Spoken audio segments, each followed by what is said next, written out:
নমস্কার বন্ধুরা, বাংলা সিরিয়াল সমাচার শুভ বিবাহের এক নতুন পর্ব নিয়ে তোমাদের সামনে চলে এসেছে। তো চলো দেখে নিই আজকে কি হতে চলেছে।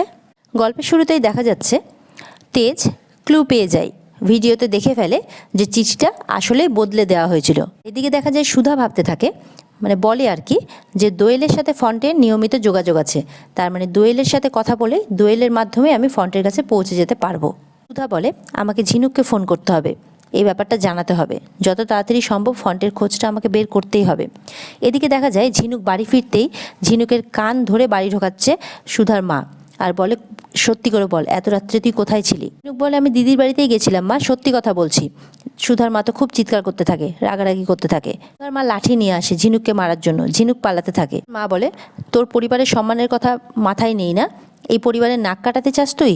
সুধার মাকে চুপ করিয়ে বলে একটু চুপ করো, ওর কথাটাও তো শুনতে হবে। জেঠিমা বলে চুপ করে থাকলে হবে না মা, ওকে এমন শাস্তি দিতে হবে যাতে ভবিষ্যতে আমাদেরকে মিথ্যে কথা বলার আগে ওর অন্তরাত্মা কেঁপে ওঠে। জেঠিমাও খুব রেগে যায়, জিজ্ঞেস করতে থাকে সত্যি করে বল তুই কালকে কোথায় গিয়েছিলি, তোর এমন কি কাজ ছিল যদি মিথ্যে কথা বলে তোকে এখান থেকে বেরিয়ে যেতে হবে। একদম সত্যি করে বল, বল কোথায় গেছিলি তুই। ঝিনুক এদিকে ওর মাকে সরিয়ে এনে বলে মা ঝিনুক রাত্রে কোথায় ছিল, কার সাথে ছিল আমি সবটাই জানি। ও হচ্ছে তেজ জামাইবাবুর ছোট ভাই, সমুদ্রকে ভাসানোর চেষ্টা করছে।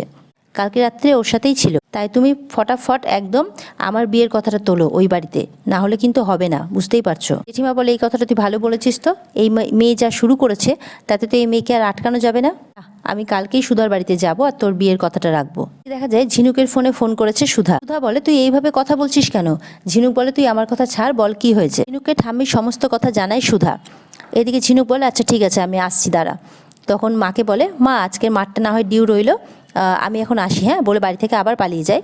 আর এদিকে ঝিনুকে সুধার মা তো খুব রেগে যায়, আবার চিৎকার করতে থাকে। তো চিৎকার করে কান্নাকাটি শুরু করে দেয়, বলে এই মেয়েকে নিয়ে আমি কি করব ঠাকুর, কি করব। এদিকে দেখা যাচ্ছে বিজিত ইমনকে হাওয়া করে দিচ্ছে, বলছে একটু ডিপ ব্রিথ নিন ম্যাম, ডিপ ব্রিথ নিন, দেখবেন ইনি যদি আজকে এসিটা আপনার ঠিক করতে না পারে আমি কিন্তু অন্য লোককে ডেকে আনবো, আপনি কোনো চিন্তা করবেন না। এদিকে ইমনের আরেক কলিগ বারবার করে জল নিয়ে আসছে ইমনকে খাওয়ানোর জন্য। ইমন বলে তুমি কি আমাকে জলের ট্যাঙ্ক পেয়েছো যে বারবার করে এক গ্লাস করে জল নিয়ে আসছো। তখন কলিগ ভয়ে চলে যায়। এদিকে বিচিত বলে আপনি একদম চিন্তা করবেন না ম্যাম, আমি এক্ষুনি দেখে আসছি এসিটা ঠিক হলো কিনা। ইমন বলে তাড়াতাড়ি যাও। এদিকে দেখা যাচ্ছে ইমন ফোন লাগিয়েছে এসি সার্ভিসিং এজেন্সিতে। বলে আমি ইমন হালদার বলছিলাম ইভেন্ট ম্যানেজমেন্ট কোম্পানি থেকে। ইমন বলে আপনাদের সাথে আমার একটা ইয়ারলি কন্ট্যাক্ট ছিল, আমি সেটা এবার ছিন্ন করছি। তখন ওখানকার লোক বলে কেন ম্যাডাম, আপনি এরকম করে কেন বলছেন। ইমন বলে আমি আপনাকে বলেছিলাম একটা ভালো লোক পাঠাতে এসি সার্ভিসিংয়ের জন্য, আপনি এটা কোন লোক পাঠিয়েছেন। তখন সেখান থেকে বলে সরি ম্যাডাম আমাদের একটু লেট হয়ে গেছে, আমরা এখনও পর্যন্ত কোনো লোক পাঠাতে পারিনি আপনাদের ওখানে এসি সার্ভিসিংয়ের জন্য। আর এটা শুনে তো ইমন খুব অবাক হয়ে যায়। এদিকে তেজ বিজিতকেও দেখাতে থাকে সেই ভিডিও, যে ওয়েটার চিঠিটা চেঞ্জ করেছিল, তেজ তার ফোন নাম্বারটা বিজিদের কাছ থেকে চাই। তেজ বলতে থাকে শুরুর দিন থেকে আমি সুধাকে ভুল বুঝে যাচ্ছি, আর মনে মনে ভাবতে থাকে সেই দিনগুলোর কথা যেই দিন সুধা বারবার করে বলার চেষ্টা করেছিল যে আমি চিঠিতে আপনাকে লিখে দিয়েছিলাম সবটা, কিন্তু তেজ কিছুতেই বিশ্বাস করেনি। বিজিত বলে এরকম একটা কাজ কে করবে, কেনই বা করবে। এদিকে দেখা যায় ঝিনুক সুধার কাছে পৌঁছে গেছে। সুধা ঝিনুককে সবটা বলে। ঝিনুক বলে কাল রাতে তো আমিও দোয়েলকে দেখেছিলাম, তার মানে ফন্টের সাথে দেখা করেই ফিরছিল। দাঁড়া আমি জেঠিমাকে এমন বলবো না, তখন ওর এমন ব্যবস্থা করবে। সুধা তখন বলে তুই জেঠিমাকে কিচ্ছু বলবি না। সুধা তখন বলে আমাদের মাথা গরম করলে চলবে না, মাথা ঠান্ডা রেখে কাজ করতে হবে। দোয়েলের মাধ্যম দিয়েই আমাদেরকে ফন্টকে খুঁজে বের করতে হবে। আমার মনে হয় দোয়েলকে চাপ দিলেই সবটা পরিষ্কার হয়ে যাবে। সুধা বলে একটা প্ল্যান করতে হবে। দোয়েল বলে ভেবে ভাবা হয়ে গেছে। সুধা তখন বলে কি বল। দোয়েল বলে ঝিনুক বলে দোয়েলের ফোনটাকে নিতে হবে, ওখান থেকে ফন্টের নাম্বারটা পাওয়া যাবে। তখন সুধা বলে তুই ওর ফোনটা কোথা থেকে পাবি শুনি। বলে তুই সবটা আমার উপরে ছেড়ে দে, কালকে বিকেলের মধ্যে আমি তোকে ফন্টে আর কাতলার খোঁজ দিচ্ছি। সুধা খুব খুশি হয়। এদিকে দেখা যাচ্ছে ইমন চলে আসে ঘরে। তেজ পুরো প্রিপারেশন নিয়ে নেয় তার আগেই। ইমনকে এসে বলে কাজ হয়ে গেছে, দিয়ে ওখান থেকে যেতে থাকলে ইমন আবার ডাক দেয়, বলে দাঁড়ান আমি তো এসি সার্ভিসিং সেন্টারে ফোন করেছিলাম, কই সেখান থেকে তো কোনো লোক পাঠায়নি। তেজ ঘাবড়ে যায়। তখন ভেবে বলে আমি এসি সার্ভিসিং থেকে তো আসিনি, আমি তো অন্য জায়গা থেকে এসেছি, আর পেমেন্ট সেখানে আগেই ক্লিয়ার হয়ে গেছে। বিজিত তখন বলে হ্যাঁ ম্যাম হ্যাঁ, আমি আসলে এসি সার্ভিসিংয়ে ফোন করেছিলাম কিন্তু ওখান থেকে লোক পাইনি, তাই জন্য আমি আলাদা অ্যাপ থেকে ডেকে নিয়ে এসেছি, আর ওখানে ফুল পেমেন্ট ডান হয়ে গেছে। ইমন মনে মনে ভাবতে থাকে কেন জানি না আমার মনে হচ্ছে এরা সবাই মিথ্যে কথা বলছে। তেজ এটা মনে মনে বুঝতে পারে যে সেদিনের চিঠি বদলানোর সাথে ইমনই কোনো না কোনোভাবে জড়িয়ে আছে। তেজ সেখান থেকে চলে যায়। এরপরে ইমন ল্যাপটপটা দেখতেই দেখে ল্যাপটপটা অন হয়ে আছে। বলে ল্যাপটপটা অন হলো কিভাবে, আমি তো পাসওয়ার্ড দিয়ে গেছিলাম। আর সন্দেহ করে নিশ্চয়ই এটা ওই লোকটার কাজ। এদিকে দেখা যায় ছোটকা, চিরকুট, রেশমি, সমুদ্র সবাই মিলে কিছু একটা প্ল্যান করতে থাকে তাদের দিদি আর জামাইবাবুকে নিয়ে। চিরকুট জ্যোৎস্নাকে জিজ্ঞাসা করে, আচ্ছা বলে দিদি, বৌদিদি কই গো? জ্যোৎস্না কোনো উত্তর না দিয়ে চলে যায়। জ্যোৎস্না ঠাম্মিকে এসে বলে যে সুধাকে সে দেখতে পাচ্ছে না। ছোটকা বলে, তোরা তো একসাথেই গেছিলি, চোখের সামনে থেকে সুধা চলে যাবে, তুই দেখতে পাবি না? জ্যোৎস্না তখন সব কথা ছোটকাকে বলে। দেখা যায় সুধা ও দিদিকে খুঁজে পাচ্ছে না, কোথায় চলে গেছে, কারণ জ্যোৎস্না তো বাড়ি পৌঁছে গেছে। পরে একজনকে জিজ্ঞাসা করে যে সুধা, যে আমি একজন দিদির সাথে, একজন মহিলার সাথে এখানে এসেছিলাম, আমার দিদি হয়, উনি কোথায় একটু বলতে পারবেন? তখন উনি বলেন, উনি তো একটু আগেই গাড়ি করে চলে গেলেন। এরপরে সুধা গাড়ি করার চেষ্টা করে কিন্তু গাড়ি পায় না। এদিকে একটা গাড়ির সঙ্গে সুধার ধাক্কা লাগে আর বলে, আপনার কি মাথা খারাপ হয়ে গেছে? কিভাবে গাড়ি চালাচ্ছেন? আর গাড়িটা আর কারণ নয়, তেজের। তেজ গাড়ি থেকে বেরিয়ে আসে, কিন্তু ছদ্মবেশে, যে ছদ্মবেশে সে এসি সার্ভিসিং করতে গেছিল। সুধার হাত ধরে বলতে যায়, আপনি ঠিক আছেন? সুধা সরে যায়, বলে, আপনার টাচ কি, মানে সাহস কিভাবে হয় আমাকে টাচ করার? কারণ তেজকে সুধা চিনতে পারে না। বলে, সরে যান, না হলে কিন্তু আমি চিৎকার করে লোক ডাকবো। তেজ মনে মনে ভাবতে থাকে, তার মানে উনি আমাকে চিনতে পারেননি। তেজ বলে, একদম চেঁচাবেন না, চলুন গাড়িতে চলুন। সুধা বলে, আমি আপনার সঙ্গে গাড়িতে কেন যেতে যাব? তেজ রেগে যায়, বলে, চলুন গাড়িতে চলুন।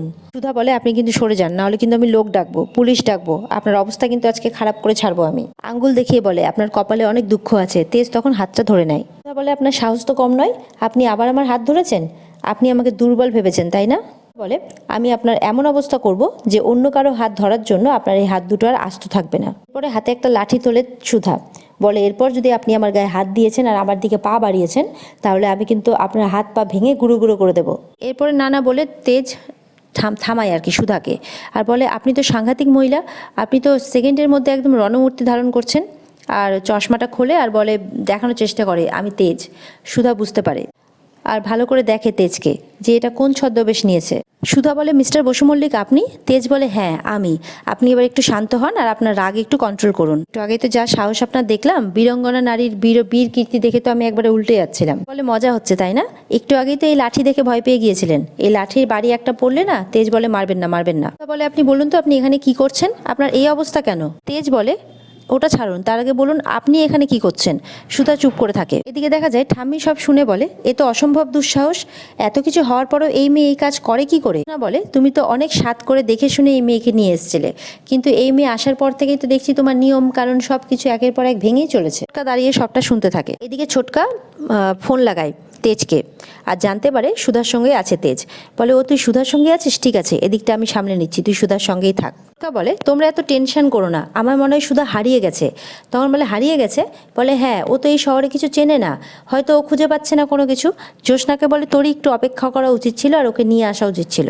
বলে, কিন্তু আমি তো অনেকক্ষণ ওর জন্য। তখন এদিকে তেজ চলে আসে, বলে, ছোটকা একদম ঠিক বলেছে দিদি, তোর ওর জন্য অপেক্ষা করাটা উচিত ছিল, উনি সত্যি হারিয়ে গিয়েছিলেন। সুধা কিন্তু মন্দিরের বাইরেই ছিলেন, উনি গাড়ি খুঁজছিলেন আর প্রচণ্ড প্যানিক করছিলেন। ভাগ্যিস আমি সেখানে পৌঁছে গিয়েছিলাম, তাহলে তো ওনার কিছু হয়ে যেত, আর সেটার দায় কে নিত তখন? জ্যোৎস্না বলে, নিজের কাজের দায় নিজেকেই নিতে হয় ভাই, আর ও ডাহা মিথ্যা কথা বলছে, আমি বলছি। বলে, আমি তো মন্দিরের বাইরে ভেতরে সবখানেই তোমাকে খুঁজেছি, কই তোমাকে তো দেখতে পাইনি। তখন জ্যোৎস্না মনে মনে ভাবতে থাকে, আমি তো মন্দিরের পেছনে সুতীর্থর সাথে কথা বলছিলাম, তাহলে কি সেই সময় আমার খোঁজ করেছিল? জ্যোৎস্না আবার মিথ্যা কথা বলতে থাকে যে একজন জলজ্যান্ত মানুষকে তুমি দেখতে পেলে না। ছোটকা বারবার করে বলতে থাকে জ্যোৎস্নাকে, দোষটা তো তোর ছিল, তুই তো ওকে একা ছেড়ে চলে এসেছিস, উচিত ছিল ওকে খুঁজে আনা। আমি বলে, এত খোঁজাখুঁজির দরকারটাই বা কেন পড়েছিল? গিয়েছিল তো একসাথে, তো আলাদা হওয়ার কি মানে ছিল সেখানে গিয়ে? সুধা তখন ঠাম্মিকে কিছু বলতে যাবে কি যে দিদি হয়তো। জ্যোৎস্না তখন বলে, সর্বনাশ, যদি আগের কথাটা বলে দেয়। তখন বলে যে, কি আমার দোষ কি? জ্যোৎস্না স্বীকার করে, আমার দোষ, আমার উচিত হয়নি ওকে একা ওখানে ফেলে আসাটা, আমারই দোষ। ঠাম্মি সুধাকে বলে, তোমার মনে আছে তো সুধা, তোমার হাতে সময় কিন্তু আর বেশি নেই। সুধা বলে, হ্যাঁ ঠাম্মি মনে আছে। সুধা তেজকে আর ছোটকাকে বলে, আপনাদের অনেক ধন্যবাদ, আপনাদের জন্যই আমি কথা রাখার চেষ্টা করতে পেরেছি। ছোটকা বলে, তুমি যাই করো না কেন সবসময় আমাদেরকে তোমার পাশে পাবে। তেজ মনে মনে বলতে থাকে, আর চিন্তা করবেন না সুধা, আর মাত্র একটা ধাপ, তাহলে আমি বুঝে যাব যে এই ষড়যন্ত্রটা বারবার কে করার চেষ্টা করছে আপনাকে খারাপ করার। এরপরে দেখা যায় ছোট টিম চলে আসে আর বলে যে, ছোটকা এবার তো প্ল্যানটা করতে হবে। সুধা বলে, কিসের প্ল্যানিং? চিরকুট বলে, আরে শোনো, কালকে হচ্ছে ঠাম্মির জন্মদিন, তাই আমরা প্ল্যান করছি যে কিছু সারপ্রাইজ দেব। তখন সবাইকে একটা প্ল্যান বলতে থাকে। এরপরে তেজের আরেক ভাই আসে, তরিতার বর, বলে, সকালে যে দাদাকে ভুবনেশ্বর যেতে হবে এই কথা কি তোরা সবাই ভুলে গেলি? সমুদ্র বলে, তাহলে তুই ঠাম্মির জন্মদিনে থাকবি না? বলে যে, আচ্ছা কালকে আপনার না গেলে হয় না? তখন সমুদ্র বলে, উফ, এইভাবে না বললে কি আর হয়? এইভাবে না বললে তো কেউই যেতে পারবে না। ডলি বলে, এবার তো দাদাভাই টিকিট ক্যান্সেল করেই ছাড়বে। সমুদ্র চুপ করে থাকে তেজ। সুধা মনে মনে হাসতে থাকে। এদিকে দেখা যায় বিজিত ওয়েটারের ঠিকানা, ফোন নাম্বার সব পাঠিয়েছে, কিন্তু সেটাও ভুবনেশ্বরেরই। তেজ চিন্তা করতে থাকে মনে মনে। তেজ বলে মনে মনে, তাহলে কি এটা তোমারই কোনো ইঙ্গিত গজানন?